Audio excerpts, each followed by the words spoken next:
Salut à toutes et à tous, bienvenue, vous êtes dans la bulle, nous sommes aux Altabar de Levallois-Perret. Pourquoi? Pour la journée expérientielle et nous sommes avec nos invités et j'ai une invitée toute spéciale aujourd'hui, je suis ravi de l'avoir avec moi, bienvenue, vous êtes dans la bulle.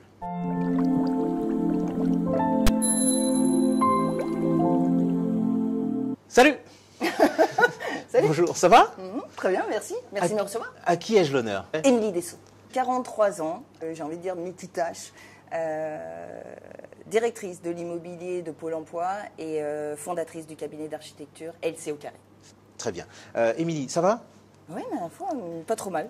Est-ce que tu peux me dire, s'il te plaît, pourquoi est-ce que tu es venue à cette journée expérientielle? Alors, en fin de compte, sur invitation, et j'ai pas très bien compris le sens. Je suis presque venue sur la pointe des pieds.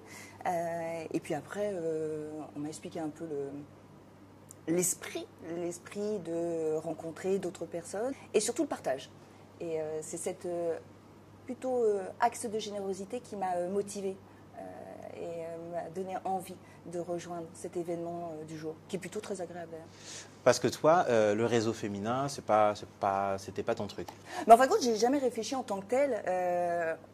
On vit tous au travers de nos communautés, des réseaux que nous choisissons, on ne les subit pas. Et peut-être si je force ma réflexion, je reconnais que j'appartiens plutôt à des réseaux masculins. Mais c'est lié à mon parcours, à ma formation. Dans le bâtiment, il y a 20 ans, c'était surtout des hommes qui étaient représentés. Et je ne me suis jamais, en fin de compte, posé la question, moi, en qualité de femme, pour quelle raison je me trouve dans des environnements masculins.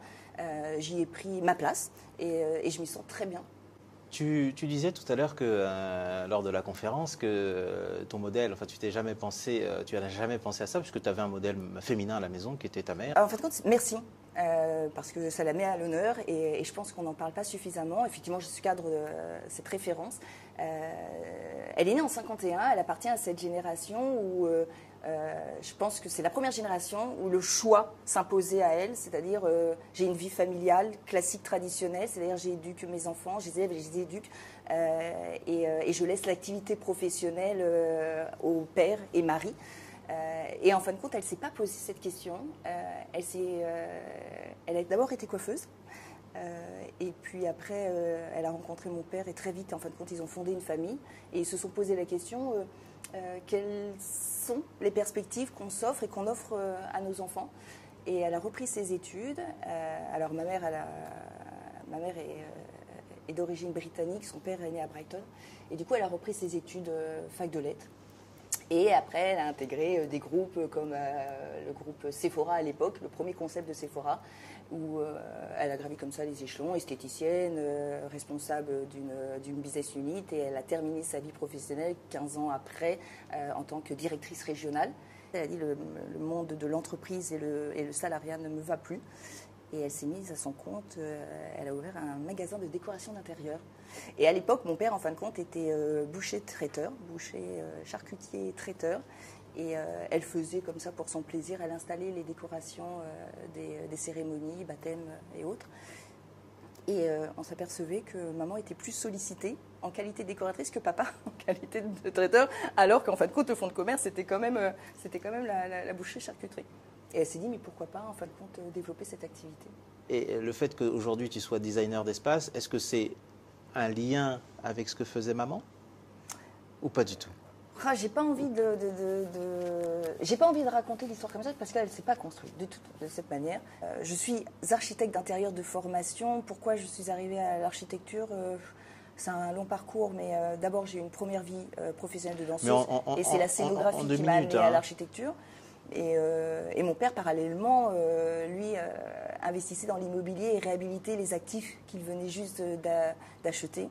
Et je l'aidais et je trouvais que c'était intéressant de travailler à cette échelle.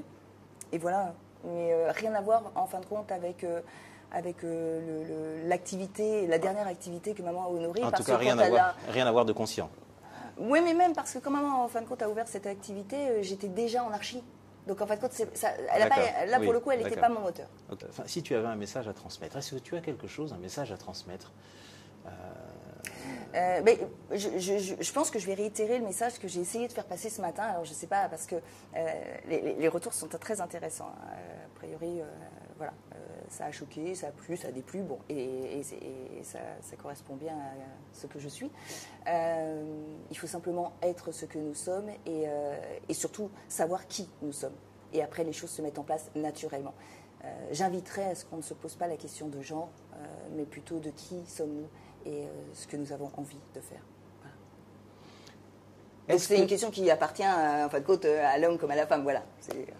Donc ton job, aujourd'hui, tu es directrice de l'immobilier chez Pôle emploi. Chez Pôle emploi, exactement. Et tu es à la tête d'une structure qui s'appelle LC au carré. Oui. C'est ça. Et qu'est-ce que fait LC au carré? C'est un cabinet d'architecture d'intérieur, donc qui a plutôt pour clients des particuliers. Nous traitons le résidentiel et notre offre de service est d'apporter une offre de service spatial, c'est-à-dire offrir la possibilité aux gens de s'interroger sur leur volume et leur habitation. Donc on passe par la réhabilitation jusqu'à la décoration et l'ensemblier. Les perspectives dans ton domaine, ça donne quoi? Est-ce que tu penses que les perspectives sont bonnes? Comment ça se passe? Comment tu vois l'avenir? En fin de compte, tu m'interroges post-Covid, je veux te dire, elles sont, comme toute crise, en fin de compte, offrent son lot d'opportunités. Oui, elles sont là. Après, est-ce qu'elles sont bonnes? C'est l'histoire qui nous le dira. Mais il faut prendre le lead parce qu'on voit bien qu'il y a un changement de paradigme et que les gens se posent beaucoup de questions, et heureusement, c'est plutôt satisfaisant.